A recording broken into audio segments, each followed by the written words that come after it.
Okay, I want to show you what I found during my shed fishing trip.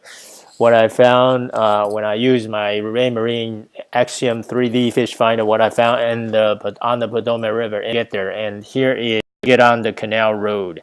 If you're coming from the Washington D.C., which is south of the map, the side of the canal road northwest, and then there is a stoplight. You wait for the left-hand turn, and then you make a spare left turn into this road here, and then you just keep coming. When you pass, you need to pass this first parking lot. Don't park here. You're gonna park underneath here, but you first going to go through this tunnel underneath the C&O canal. And be careful and slow down because this tunnel is a one-way, allows only one car to pass through the canal, and it's a shallow roof, so you need to be very careful.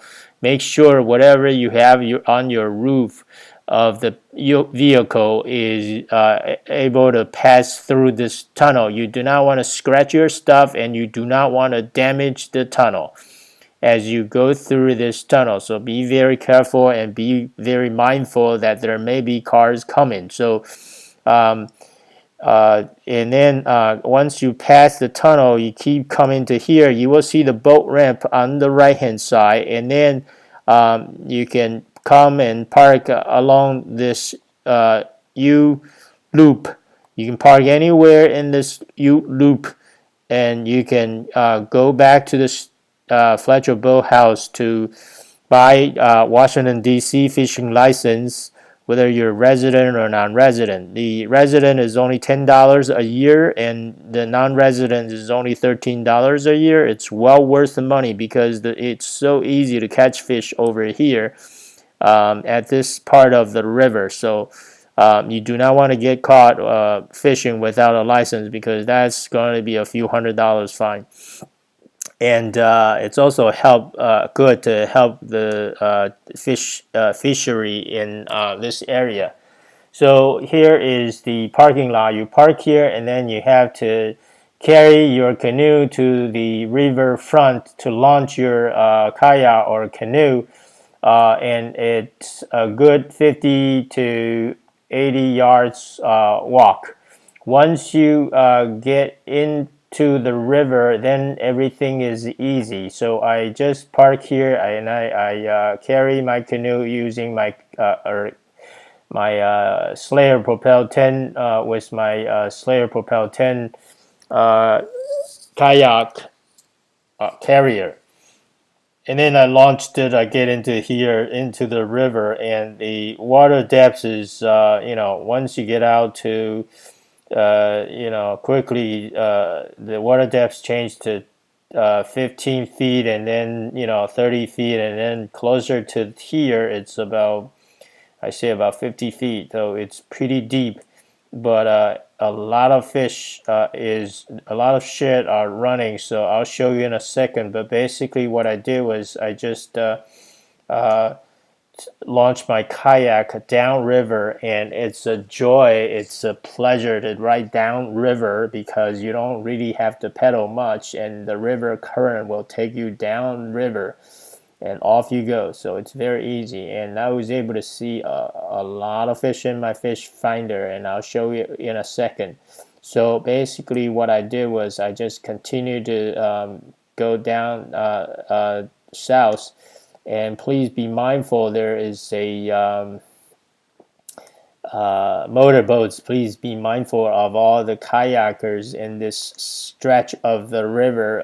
Please slow down and do not create waves to endanger other kayakers and peddlers, stand-up peddlers, because the wake that your motor create can cause danger to those smaller boaters. And I mean, there are big motors or boats coming up this way with big motors that can go really fast. And I was lucky enough to not have a lot of boat traffic at the time when I launched my canoe. on April 14th, Saturday, because I didn't start my trip until 5:30 p.m. and by that time, most of the boat traffic or the fishermen probably are gone for the day. So what I did was I just continued to go down the river, and then I came to the Three Sisters Island.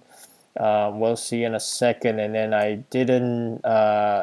I came close to Key Bridge, but I didn't go to all the way down to Key Bridge. And this is where I passed Three Sisters Island, as you can see.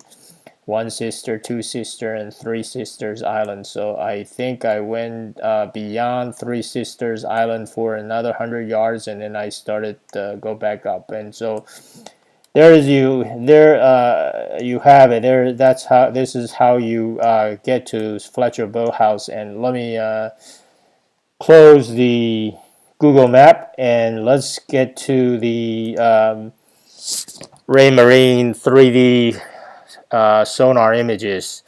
So here we go. So, and as you can see, this is a Real Vision 100 sonar or transducer that I have, and this is Potomac River in Washington D.C. And what I have here is a 3D fish finder, and I started speed over ground is only 0.6 miles per hour, but then I gradually speed up to about 3 miles per hour. And going down here, it's a pleasure, but it's a pain in the neck to come back up to go pedal against the current and against the wind. So beware if you are thinking about buying a kayak, Slayer propel. You want to make sure you know how to ride a bike, and you are prepared. You are prepared to pedal your way up, and it's not an easy task. So here we go. So we have the 3D, and I did game speed. As you can see here, I'm at 1.1 mile per hour. Water depths is go from 10 feet to 15 feet now, and pretty soon it's going to be 20 feet. So let me speed up the tape. And you can see there's some fish over here in the traditional sonar, which is the upper or the lower right hand corner. Upper right hand corner is the side vision, which I am looking down, looking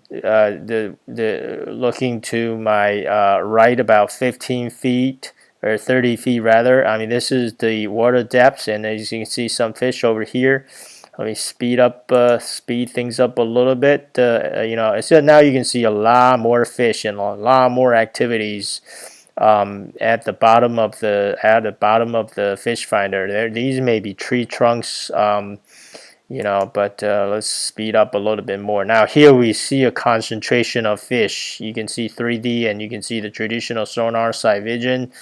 And let me speed up a little bit more, and you can see some fish over here too, and the water depth is 18 feet. You can see some action over here, some fish. You can see traditional sonar is showing these, which is here, and the 3D. And let's keep speed up a little bit more. So we got more fish here, and you can see that may be a tree trunk or something. I'm not sure. But sounds like there's a lot more fish coming up, as you can see here in the 3D fish finder, traditional sonar, and that may be a big tree trunks or stone or whatever, So here we go, and speed things up a little bit. Here is a lot of fish. You can see a lot of bait fish in my side vision at the bottom of the underneath my boat. And here's the 3D. You can see a lot of fish as well, and that's a big striped bass over there. See that thing? And there's some bait fish over here at the bottom.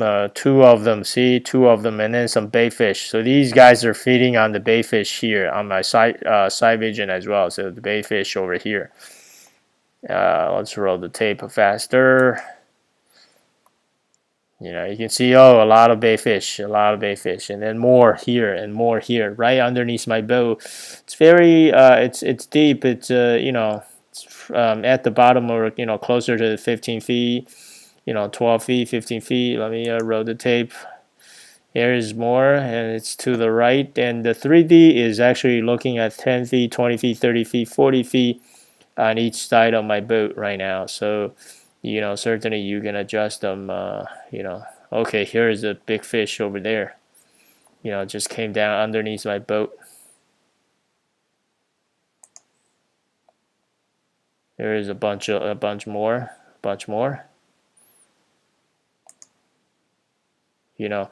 I realized that oh, here, see more bayfish over here. I realized my side vision is not looking because this section of the river is actually very narrow. So I'm not looking my side vision. I'm not looking to like say 150 feet to either side of my boat. I'm actually just looking to 30 feet to my right, 30 feet to my left, and you can see more fish over here. And let's see if there's anything more. The 3D is just amazing, but the traditional sonar and the side vision is amazing too, you see. So now I increased my range to 60 feet on either side of my boat. You can see a lot of fish underneath the boat right now, and some fish here, So let's see if we can. Oh, yeah, I should have done that. So there is the 3D, and then so the 3D and the fish, the zoom. So let's do this. Move that thing out of the way a little bit. So nothing much over here, so let's just fast forward. Oh, some bayfish over here. You can see over here, you can see the bayfish is coming down, and then you can see the 3D fish finder. There are a lot of bayfish, at about 18 feet, which is, or 10 feet from the traditional sonar, you can see clearly from 10 feet to 19 feet deep. A lot more fish right here. You can see the 3D as well, 10 feet to 20 feet, a lot. I should use, a lot more. See that? Oh, actually, no, I zoom in the traditional sonar between column 5 and 20. As you can see, that's, I was sliding that thing up and down to try to get a better view of them. So now I'm looking at about 8 feet, to about 20 feet. As you can see, that's a big fish there. It's a big fish, and then above it, that's a big catfish or striped bass, and above it, it's a bunch of bayfish. You see that in 3D and the traditional sonar and the side vision as well. So not so much side vision. Okay, that's a lot of bayfish. Ah, see that? See that? That's a lot of bayfish. You can see it's coming down right here. Maybe perch, maybe bayfish, not sure. So fast forward, that's two big fish there, stripers or something.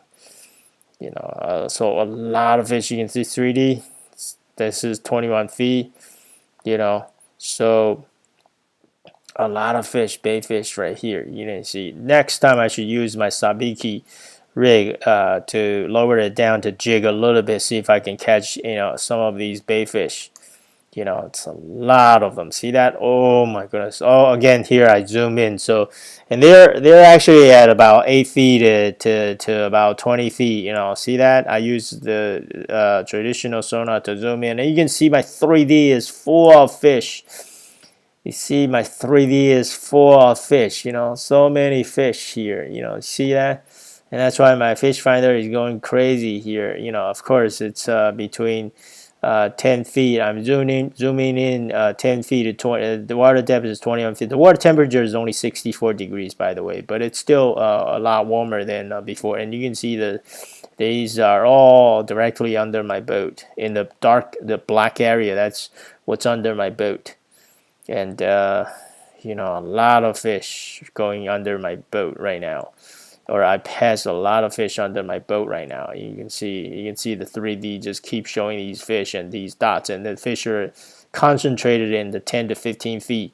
And the bigger fish tend to stay underneath the bayfish to try to go up and then catch them or eat them. You know, that's how the big fish hunt for the small fish ball. They basically stay underneath the fish ball, and then once in a while they would just dive into or dive upwards to try to catch the bait fish. See that? So many of them. You can see my 3D fish finder is showing dark blue color, and you know, so it's just amazing. See this? Oh my goodness. This is between 10 and 20. This red clouds is a lot of baitfish, herrings or perch. I don't know, but there's more coming. You know, see that? 10 to about 16 feet. 10 to about 16 feet. Another smaller clouds underneath are behind it. You know, which is this guy maybe. There is another big fish underneath the bait ball, you know, and then a couple more here, you know. So, you know, we're almost to the end of the tape, and I am going to go into some. I'll show you some my sonar scanning image of Potomac River that's 50 feet deep and 60 feet deep. Yes, Potomac River actually has water depths go all the way down to 60, 70 feet deep. You know, that's pretty deep for a river this size. You see another big fish ball, you know, at 20 feet to 25 feet deep. You know, the water depth is now getting deeper. So please subscribe for the deep water river sonar images 3D. Thanks for watching. Please subscribe.